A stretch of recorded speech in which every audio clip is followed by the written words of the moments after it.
Hello and welcome to Mindful Media. I'm your host, Chris Parisi, and today's topic for discussion is the impact of screen addiction. Today we are joined by Grace Bowman. Grace is a researcher and advocate focused on the effects of technology on people's health and daily lives. She focuses on studying the negative impact of excessive screen time and works to help everyday people develop healthier digital habits. Grace, the goal for today is to give our audience a greater understanding of what screen addiction is, how it affects people, and what can be done to treat it. So, firstly, what exactly is screen addiction? When many people think of addiction, they think of substances like alcohol, illicit drugs, or nicotine. However, essentially anything that triggers our reward system and delivers dopamine to the brain can become an addiction. In more recent years, we've seen an epidemic of more and more people becoming addicted to their screens.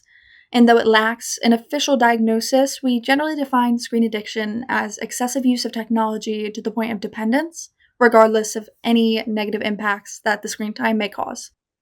Okay, so what actually happens to the brain when someone becomes addicted to their screen? And is there a link between screen addiction and anxiety, depression, sleep disorders, things of that nature?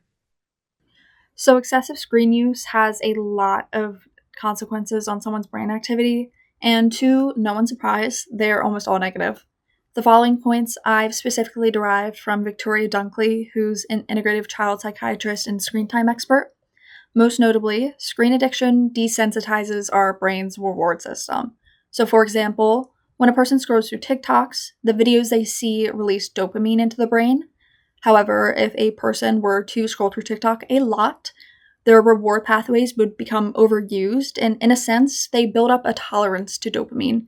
This means that for the person to achieve that desired hit of dopamine again, their brain will require significantly more stimulation. This is why much of the content on the internet has evolved to be very fast paced and punchy, as it now takes more effort to hold the attention of viewers. Additionally, the blue light from screens also negatively affects people's sleep cycles by mimicking daylight. Excessive screen time can also cause stress responses and increase irritability, among many other harmful impacts that I could go on about for hours. But this is especially concerning in our youth, whose development is being actively stunted due to their dependence on technology.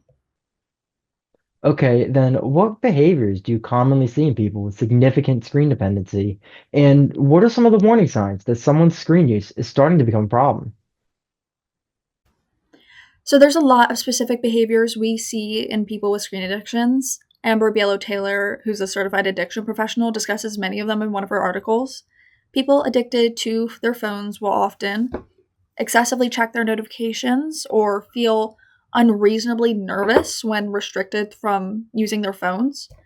If people are addicted to the internet, they might be constantly checking their social media or might be obsessed with online shopping or just online spaces in general.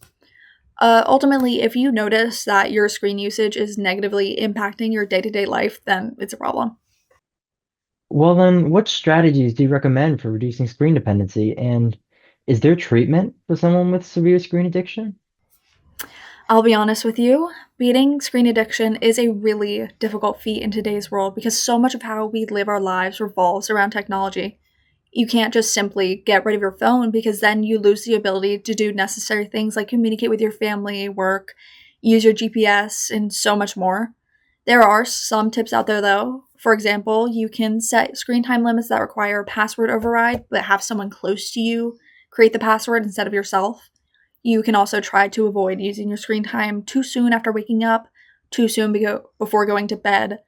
But ultimately, getting over your screen addiction is a very personal battle, and a lot of the tips and tricks recommended by most people will likely not work for you. I believe that the most crucial part to trying to limit your screen time is just having the ability to fully recognize it as a problem and understand the intense need to change your behavior.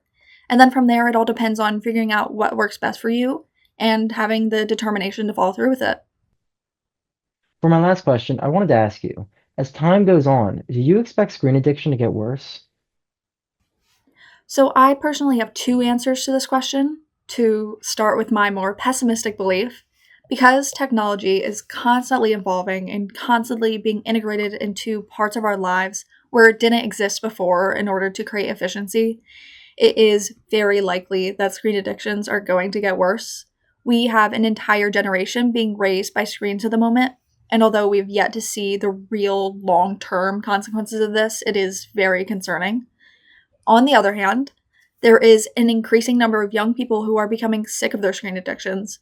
We've seen an increasing trend to convert back to more analog technology like DVDs and digital cameras. And I think that more and more people are trying to reject the attention economy and take back control of their lives, essentially. In an ideal world, this trend will continue to gain popularity. So, not to be vague, but I guess my answer to this question is that we will see, but maybe with a hint of pessimism. Well, I certainly hope that trend continues. That will be all for today's episode of Mindful Media. I want to thank our guest, Grace Bowman, for giving us a little insight into the impact of screen addiction. I hope all of you are now going to be a little more mindful of how you use your phones, computers, and any other device you own. Thank you for watching, and from all of us at Mindful Media, we hope you have a great day.